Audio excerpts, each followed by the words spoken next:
Hello everyone and welcome back to TowerGate. It is TowerGate day number 813, 813, June the 17th, 2019, Monday. Thank you so much for tuning in. Okay, just remember on today's video to get your votes in for Dumbass of the Week. Make sure you get your vote in on this video, in the comment section of this video, by 9 o'clock Eastern Standard Time. And that would be on Monday. So by Monday evening, 9 o'clock Eastern Standard Time, get your votes in for Dumbass of the Week. A lot of good candidates this week. I haven't made up my mind yet. I'm kind of stuck on 2 or 3, but I'm kind of liking that Ilhan Omar filing a joint tax return with the man she's living with, who is not her husband, while she is still married to someone else. That is a dumbass move. So she's a good candidate for Dumbass of the Week, but there's quite a few more. Comey, of course, had a couple good entries this week. Will certainly be considered. The rotten Reverend Clinton, of course. Joe Biden is, of course, the gift that keeps on giving. Take your pick. It's a hearty field out there this week for Dumbass of the Week. Now, so looking again at that interview, it's for the first time I've had a chance to actually sit down and watch it. And I guess I've seen the edited version, which, of course, even the version that will go on TV will be quite edited by ABC to do the very best to paint Trump in a negative light. But as far as on that little interview he did with George Stephanopoulos, I noticed as I was watching the video again yesterday that point where Trump told Stephanopoulos, he said, talking about the Spygate thing, he says, it was a setup. It was a setup. And I would say that President Obama had to know about it. And you're going to find that out. Now, when he says that, Stephanopoulos is looking at him like it's the first time he's ever heard that. Like he's never heard of the Spygate scandal before. And like it's just inconceivable that Obama would have known anything about it. So then he comes back to Trump and he says, are you saying that Obama knew about it? At which point Trump again takes a safe play and he says, well, look, we're going to find out. Yes, we are. We're going to find out. So it's hard to decide sometimes whether or not these lefties really are that ignorant, that they really have missed the biggest story in the history of American politics for the past 2.5 years. And even now that Barr has hired Durham and are doing the investigation, we've had all these things released. We've had the FISA release. We've had all these interviews with Strzok and Page and Orr and all this. We've had all this information come out. We're finding out, everything about Christopher Steele, about these so-called Russian spies who aren't actually Russian spies. We're finding out all this stuff, and you still have guys like Stephanopoulos and all his friends inside the Beltway who still don't seem to understand what exactly happened. And it's hard to decide sometimes whether or not they're purposely playing it off as if they really do not know. While we have to assume that they actually can't. I mean, how can you not know? How can you miss the story, right? So it's hard to tell sometimes whether or not they really are this out of touch with what happened. And if that's true, pretty much what I said in the last video, then just imagine what's going to happen when all this comes out and is dropped on them. If they really are as ignorant about everything as they pretend to be, then their whole world is certainly going to be rocked. And how are they going to come out and explain that? How are they going to come out and explain that they spent 2.5 years pursuing and chasing a hoax that they should have uncovered themselves as a hoax, while at the same time completely missing the real story, the real big story, the biggest story and probably in American political history? How is it possible? Is it just that that they're inside the Beltway and that they just have no interest at all in looking at it? And I think that that's probably the most likely thing, is that they just have no interest in the Spygate story. No interest. It doesn't serve them. They certainly aren't going to go out and talk about it. But I find it hard to believe that they're completely ignorant of it. And George Stephanopoulos worked in the White House. He was a press spokesman for Slick Willie. So he understands that you don't have an operation, a spy operation on the opposition party during an election. You don't have something like that go on with spies and FISA warrants and unmaskings and all these things that Stephanopoulos certainly is aware of. It's all been reported in the open media. And so you don't have all this stuff go on and the president not know about it. So again, I'm not really buying Stephanopoulos' act. I think he cannot be this freaking ignorant. He cannot be. But Trump is right when he says it was a setup. True. I would say that President Obama had to know about it. That is also true. And you're going to find that out. You're going to find that out. That's what he said. I would say Obama had to know about it, and you're going to find that out. And he's talking to Stephanopoulos. And he's absolutely right. I don't know about you guys, but the last 2 weeks, it's just we've been inundated with polls. I see this poll yesterday: Biden beating Trump in Florida by 10. Oh, Biden winning, here in Pennsylvania by 15. Or, you would think after 2016 and how devastatingly bad the polls were, and I think they were rigged, and I think most of you believe the same. And they're rigging them again. They're going to do the exact same thing they did last time, despite the fact that it didn't produce the results they wanted last time. They're going to do it again. They think that they can persuade people to vote a certain way by giving them fake polls. They think that people are going to wake up and go, well, I really wanted to vote for Trump, but the news media is telling me the polls are saying that Trump's down by 15 in my state, so I guess I'll go ahead and vote for the other guy, because the polls say that the guy I want's losing, so I guess I'll go ahead and vote for the other guy that they say is winning. Now, the news media must think we're a bunch of complete idiots. They must think we're a bunch of complete idiots who sit there on our couches and look at the TV and wait for one of those left-wing nutcases to tell us what the polls say, or what we should think, or how we should vote, or whatever. These people really do believe, those of us who live in what they call flyover country. I mean, if you don't live in Los Angeles or New York, if you don't live in Los Angeles or New York, then you're a complete idiot.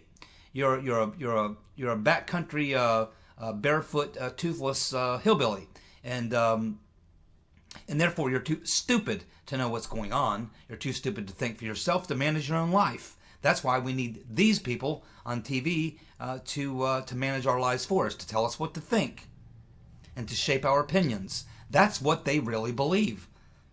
That's what they really believe. Now, you would think that 2016 they would have learned their lesson, but clearly they haven't learned their lesson. They're like disobedient children who never actually get corrected, so they continue to misbehave. Let them do it. I mean, that's fine with me. They can report all the polls that they want. And it drives me nuts every time I hear them saying, I just heard it again last night, well, no one could have predicted what happened in 2016. No one was predicting that. Everyone thought that. No, that's not true. I have two witnesses, good witnesses, who will tell you that 3 weeks before the election, I predicted Trump would win with 302 electoral votes. I predicted that 3 weeks before, and I was off by 2 electoral votes. He won with 304. But I predicted 3 weeks before the election, Trump would win with 302 electoral votes, and I have 2 solid witnesses. And HA was predicting the same. I think Styx was predicting Trump would win. There was many people predicting Trump would win. I remember watching, I think it was the night of or the day before maybe, Mary Matlin was on, I think, MSNBC, and they were going around the horn, and she's the only Republican, the only Trump supporter there. And when they got to her and they said, what do you think the chances are? And she said, I think Trump's chances of winning are 100%. And they all started laughing, laughing. And Mary Matlin wasn't laughing. She just looked at him and said, no.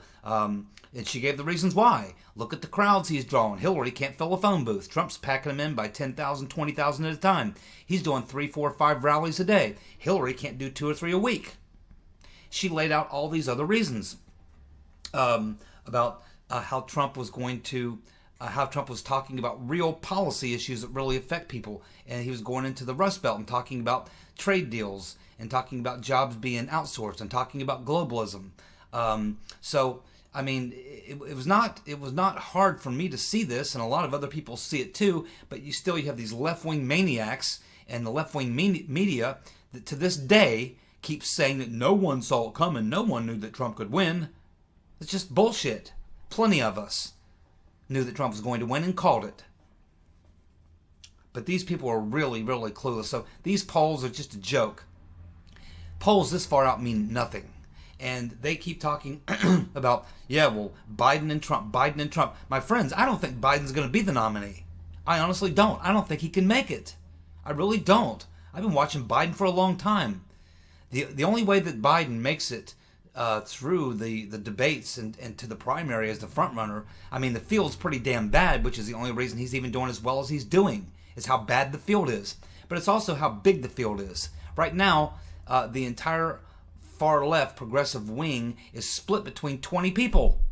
As soon as that number is split down to 2 or 3 people, you're going to watch, most likely it will be either Bernie, well actually it will be Bernie and Warren will be the benefactors of all those other people dropping out. They will then take all those votes and then it will really tighten up. Then Biden will be in a dead heat with probably a 3-way race with Bernie and Warren.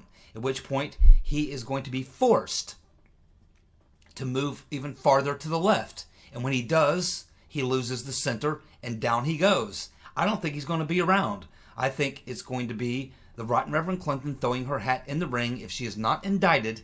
And if the Rotten Reverend Clinton, for whatever reason, does not get into the race, then you're looking at Bernie or Warren. That's pretty much the way I see it. The only other person out there that I think could slide in there is maybe Buttigieg, but he would have to. He's going to have to get some movement, and he's not getting it right now. Maybe he'll fare better in the debates, but after the debates, the first 2 probably the field is going to be pretty thinning out at that point, or at least ways you're going to see the top 3 or top 4 appear. After the second debate, you'll pretty much know who the top 3 or top 4 is, and it's not going to change much beyond that unless the Right Reverend Clinton throws her hat in the ring. But I'm telling you right now, I would be willing to bet money that Biden is not going to make it. I just don't think he can make it. I agree with Trump. He's too dumb. He's just too stupid. Well, a lot of people are getting pissed off at Lindsey Graham, and I am frustrated like everyone else because, of course, he talked a big game right after the midterms. He talked a big game about how he was going to hold these hearings and get to the bottom of all the FISA and get to the bottom of what went on in 2016. But at this point, he's yet to even call a single hearing or bring in a single witness. As far as I know, he hasn't even requested any documents. But I was watching an interview with him on, I think it was Fox, a couple of weeks ago, and I kind of got the impression, he gave the impression to me that he is waiting for the Horowitz report to come out, and then once the Horowitz report comes out is when he's going to start his thing. But I don't trust Lindsey Graham. I never have trusted Lindsey Graham. Maybe he'll do something, maybe he won't. It really doesn't matter. I mean, at this point, the only thing it would do is create some good optics maybe and help counter what's going on in the House. It would certainly help get more of the information out to more people. So to that extent, he should do it. He should get them hearings going.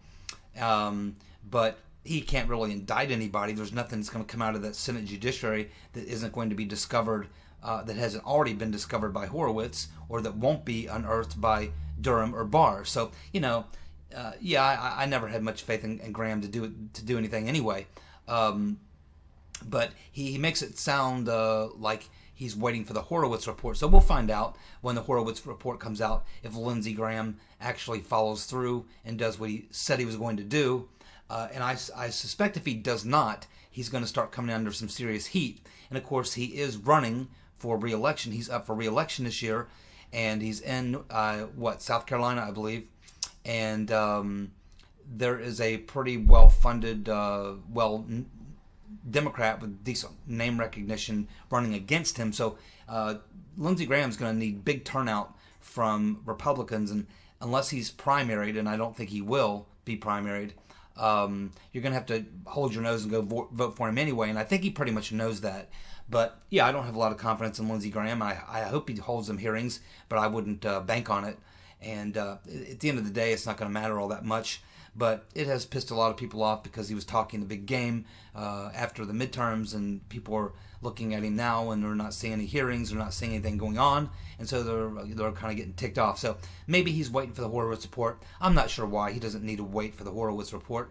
But, you know, who knows with Lindsey Graham? He's a very calculating individual, totally self-serving, self-interested individual. So everything that Lindsey Graham does is for Lindsey Graham.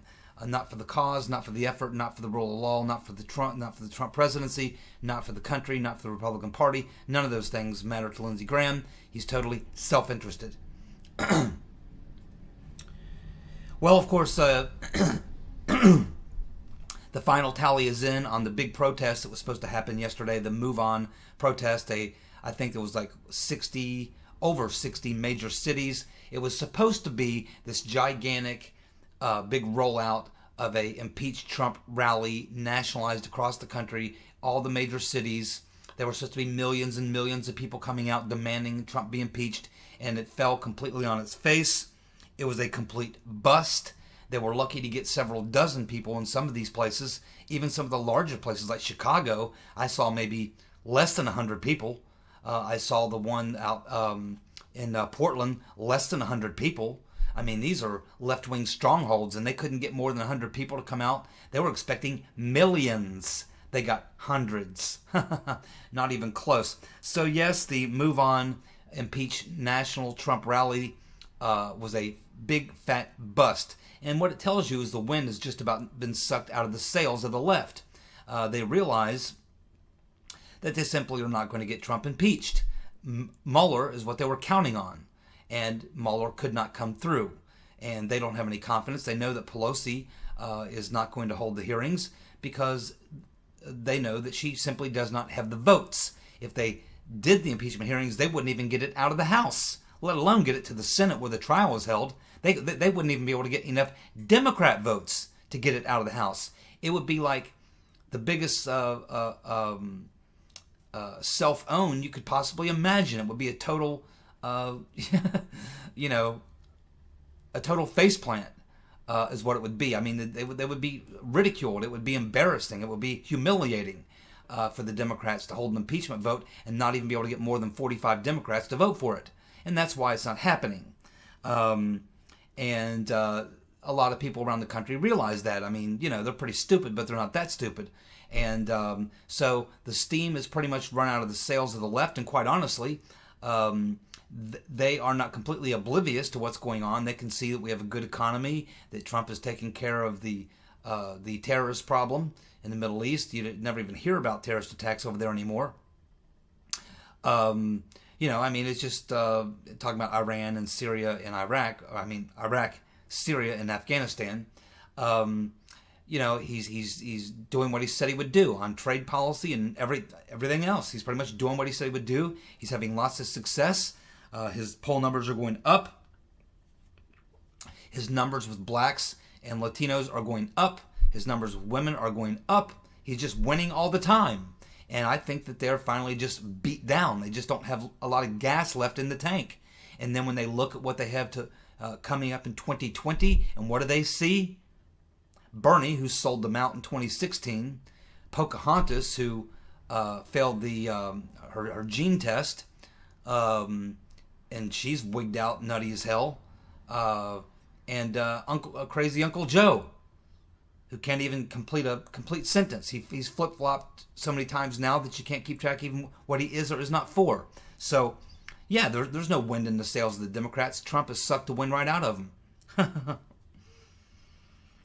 Well, it looks like no shit Sherlock Christopher Wray, his FBI goons, the Keystone cops over there at the Federal Bureau of Insubordination, it appears that they have lost the notes from the meeting where Peter Ben Strokinus was briefed by the intelligence community Inspector General's team on the Chinese hacking Hillary's emails. So we know that 2 or 3 meetings occurred. We know that there were notes taken, but now those notes seem to have disappeared. Christopher No Shit Sherlock Wray has a very difficult time finding documents lately. Then, of course, couldn't go a day without another stupid Comey story. So here comes Comey making a comment yesterday. You're not going to believe this one. Well, yeah, you will, actually.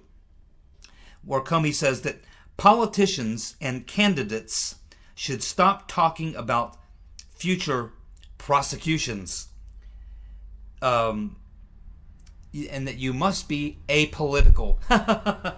Yeah, Comey telling us we must be apolitical and that we shouldn't be talking about future prosecutions, especially his. Oh my goodness, man, this guy.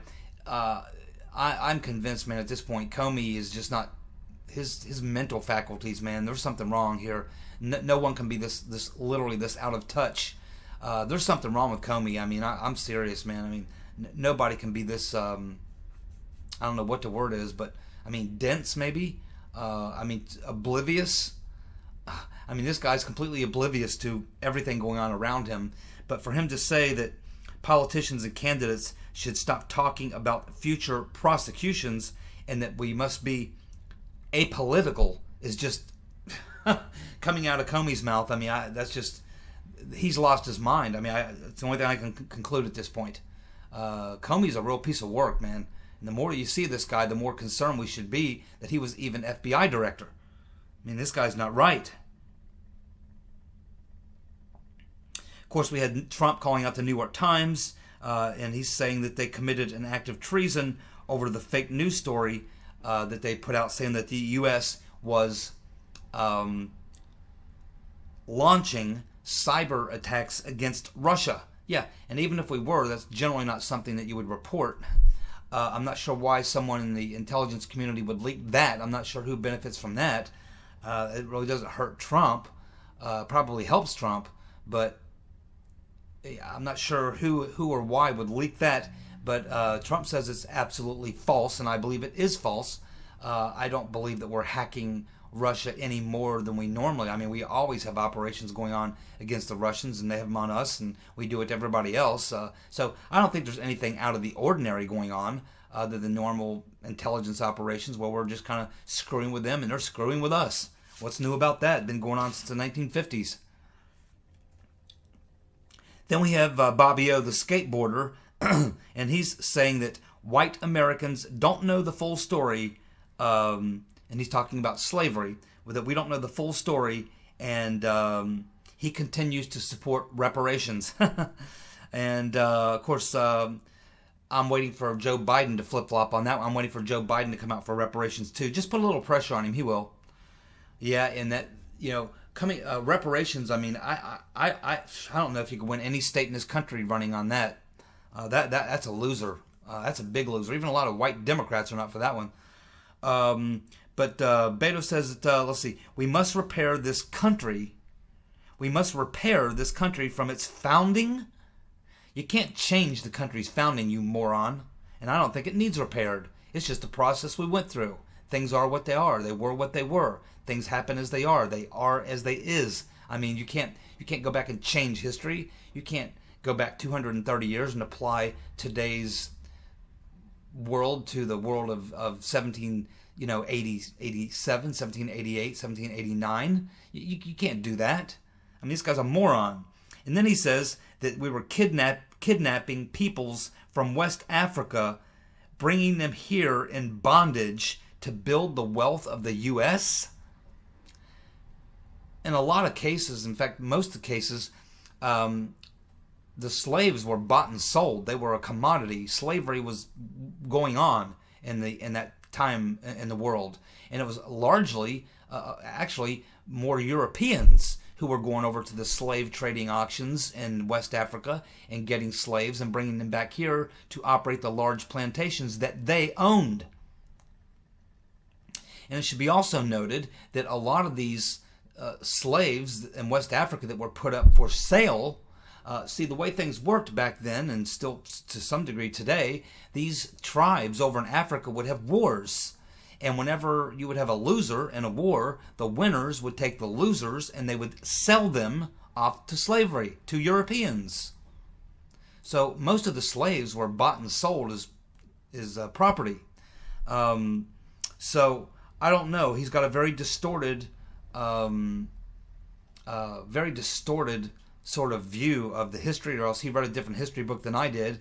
And he doesn't even bring out or mention the fact of how many slaves came from other places in the world, not just West Africa. In fact, a considerable percentage. I've heard it's as high as 25% of the slaves or people, blacks in America today, are not descendants of West African slaves, but 25% or so are actually descendants of slaves from Haiti.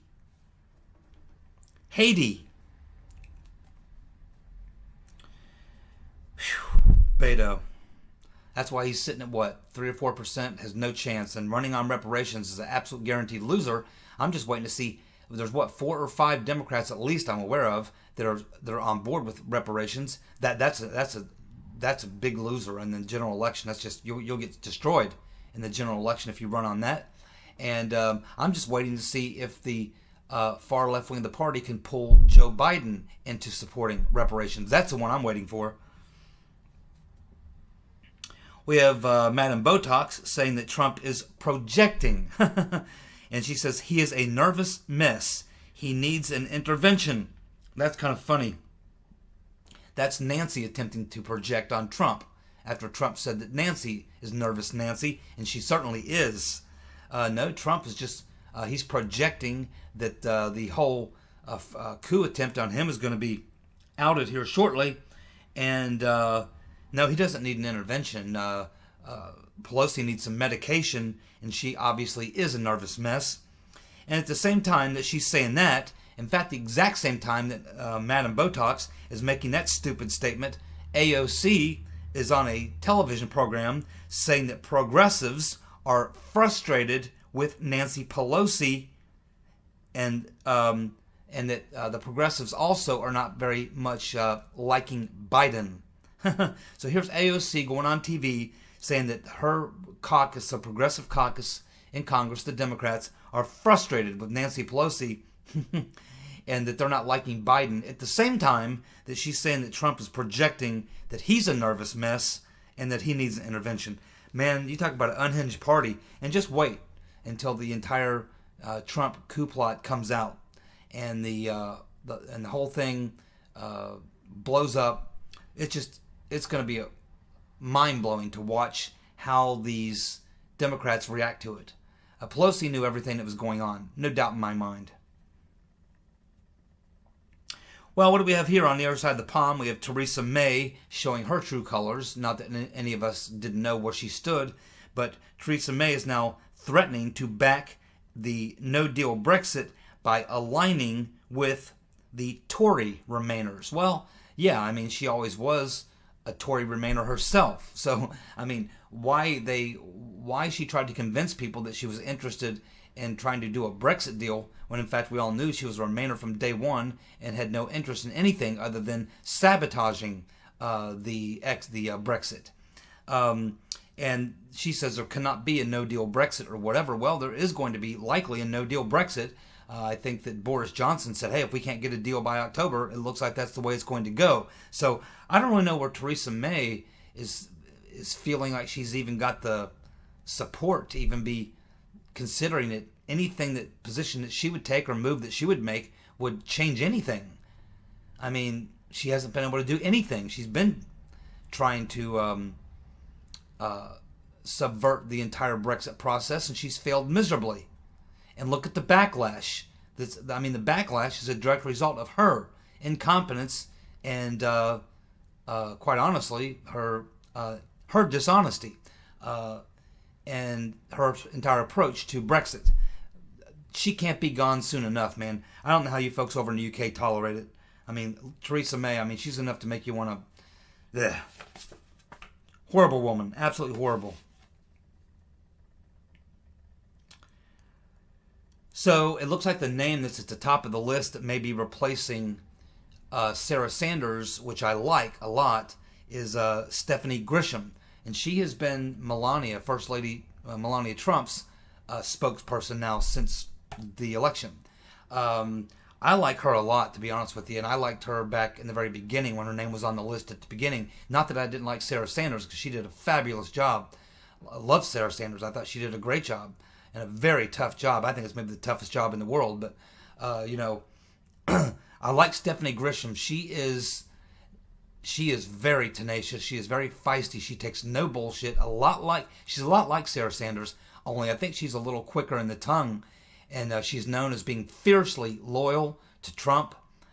She's definitely anti-establishment, and she would be an excellent choice. And if the news media thought that they just had to deal with someone who held them to account with Sarah Sanders, once they get a daily dose of Stephanie Grisham, you will know that your ass has been chewed when you get into one with her, because she is even more feisty than Sanders and sharper in the tongue. She's a lot more like Trump. So if they get Stephanie Grisham, that would be fantastic, because you talk about entertainment, boy, we're going to be really entertained with her, because she takes no shit whatsoever, none. And she's smart. She thinks very quick on her feet. Reminds me a lot of Trump. She's a good counter puncher, and she's fiercely loyal. So I would give 100% support if Stephanie Grisham ends up being the person, that I can't think of anyone I'd rather see in that job, taking over for Sarah Sanders. Although I think I would just get rid of that position altogether. Trump doesn't need it. You really don't need a press secretary. All they do is sit there and the left-wing media just sits there and harasses the person all day anyway. Trump doesn't need a press spokesperson anymore. He's got Twitter. So I would put out every day a press briefing, release it to the media in the morning, and then I'd let Trump tweet.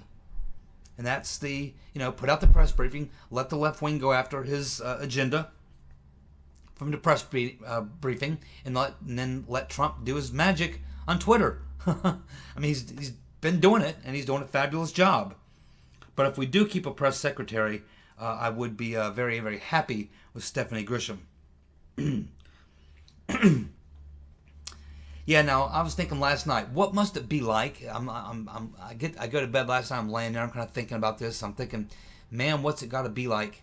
For Brennan and Comey and Strzok and Page and Clapper and all these people, when they go to bed at night, what are they thinking? What's on their mind? Because, man, I don't know how you can sleep very well. I know I wouldn't sleep very well if I was Brennan and Comey and McCabe and Strzok and Page and all these people. I mean, you got Barr, who is a serious player looking into these things. You got Durham, who's just expanded his team, more investigators, more prosecutors, a bigger office. He's getting right down to the heart of the matter, looking at these intelligence documents and talking to these people in the intelligence community to find out who did what, who knew what, and why they did it.